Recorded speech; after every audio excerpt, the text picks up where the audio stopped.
철로 역정 1. 세상의 황폐한 광야지대를 두루 다니다가 어떤 곳에 이르니 거기에는 굴이 있었다. 나는 그 굴 안으로 들어가 잠을 자다가 꿈을 꾸었다. 꿈속에서 나는 한 남자를 보았는데 그는 남루한 옷을 걸치고 집에서 떨어진 어떤 장소에 서 있었다. 무거운 짐을 지고 손에는 책 한 권을 들고 있던 그는 이윽고 책을 펴서 읽기 시작했는데 읽어 내려가면서 그는 몸을 떨며 울고 있었다. 그러더니 마침내 더 이상 참을 수 없다는 듯한 슬픈 목소리로 어찌할까 라고 울부짖었다. 공경에 빠진 채 집으로 돌아간 그는 아내와 자식들이 그의 고민을 눈치채지 못하게 하려고 될 수 있는 대로 그의 감정을 억눌러 보았으나 근심이 점점 심해져서 더 이상 침묵을 지킬 수 없었다. 참다 못한 그는 마침내 아내와 자식들에게 자신의 고민을 털어놓기로 마음먹었다. 그는 이야기를 시작했다. 오 사랑하는 아내여, 그리고 귀한 내 아들들아, 너희들을 돌보아야 할 이 아빠는 등에 지워진 무거운 짐으로 인하여 몹시 고통스럽구나. 더구나 내가 확실히 들은 바로는 머지않아 우리가 사는 이 도시에 하늘로부터 큰 불이 쏟아져 내려와 도시가 온통 잿더미가 된다고 하더구나. 우리가 구원받을 수 있는 어떤 길을 발견하지 못한다면 나 자신은 물론 당신과 귀여운 너희들까지 모두 죽게 될 거야. 하지만 난 아직 그 길을 찾지 못했어. 이 말을 듣고 그의 가족들은 무척 놀랐다. 그가 한 말을 믿어서가 아니라 그의 머릿속에 어떤 광증이 일어난 것이 아닌가 생각했기 때문이었다. 잠을 재우면 그의 머리가 안정될 거라고 믿은 가족들은 밤이 가까워지자 서둘러 그를 잠자리로 보냈다. 그러나 그의 고민은 밤이나 낮이나 마찬가지로 그를 고통스럽게 했으므로 그는 밤새 한잠도 못 자고 한숨과 눈물로 밤을 지샜다.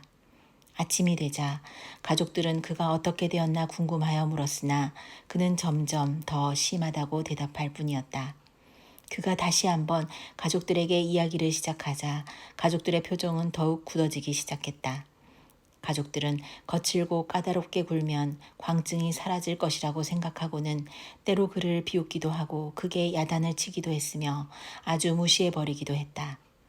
그러자 그는 자기 방에 혼자 숨어 그들을 불쌍하게 여기고 그들을 위해 기도하면서 자신의 괴로운 심정을 슬퍼하였다.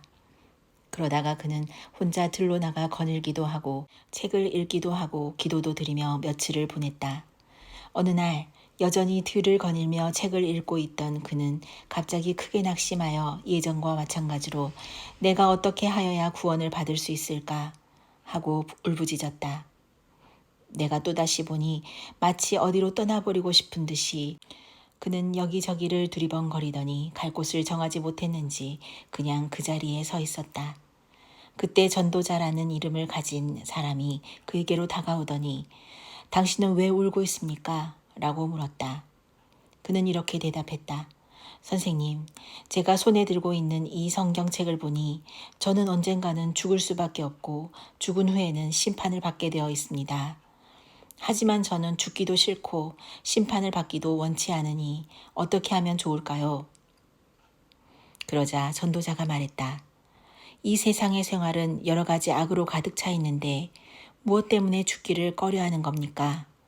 하고 물으니 그는 제 등에 지워진 이 무거운 짐이 나를 무덤보다도 더 낮은 곳으로 떨어뜨려 저 토펫, 예루살렘 근처의 쓰레기장, 지옥의 상징, 토펫에 빠뜨리지 않을까 두렵기 때문이지요. 저는 감옥 생활도 감당하지 못할 터인데 더군다나 심판을 받고 무서운 형벌을 당하는 것을 어찌 견디겠습니까? 이런 일들을 생각하니 자꾸 눈물이 나옵니다. 라고 하였다. 그렇다면 왜 그렇게 멍하니 서 있는 겁니까? 라고 전도자가 다시 물었을 때 그 사람이 대답했다. 어디로 가야 할지 몰라서 그럽니다. 그러자 전도자는 양가죽으로 만든 두루마리 하나를 그에게 주었다. 거기에는 임박한 진노를 피하라고 적혀 있었다. 이 글을 읽은 후 그 사람은 전도자를 주의 깊게 바라보면서 어디로 떠나야 할까요? 하고 물었다. 전도자는 손을 들어 저쪽으로 뻗은 넓은 평야를 가리키면서 저쪽에 있는 좁은 문이 보입니까? 하고 물었다. 안 보이는데요? 하고 그 사람이 대답하자 전도자가 다시 물었다. 그럼 저쪽에서 빛나고 있는 밝은 광채는 보입니까? 보이는 것 같습니다. 그럼 그 광채를 바라보면서 똑바로 올라가 보십시오. 그러면 좁은 문이 나타날 것이며 문을 두드리면 누군가 나와서 당신이 어떻게 해야 좋을지를 가르쳐 줄 것입니다.